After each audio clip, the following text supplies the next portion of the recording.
I prepared the arančini from Sicily. This is a typical Sicilian food which has become a very popular street food nowadays.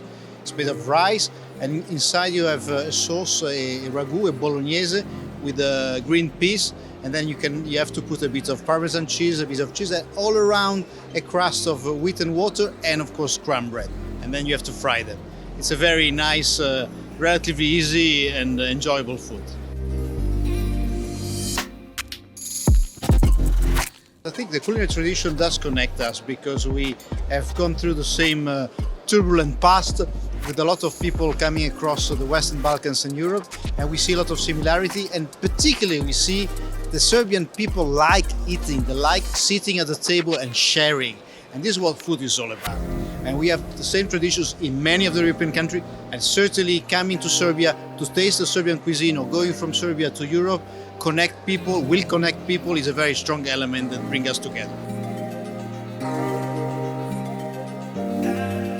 The agriculture in Serbia is already a very important industry. They have exported in 2022 2.5 billion euros of agriculture products only to the European Union. So it's important that this capacity is sustained. Of course, we need to make sure that people remain in the countryside, remain engaged in their work. And this is where IPARD and the EU support is important because it provides direct support to the farmers, funding up to 75% of the investment.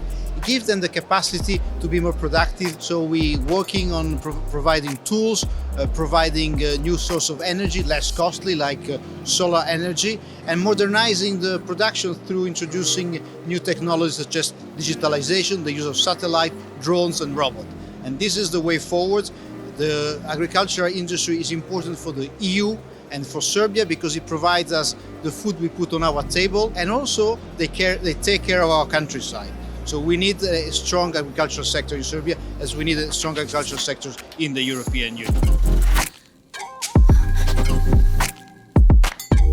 Climate change is affecting the production. We need to reduce the footprint. We need to make it more sustainable. So we need to change the way we produce. We have a strategy in the European Union which is called From Farm to Fork, which contribute to reducing the footprint, the carbon footprint of agriculture.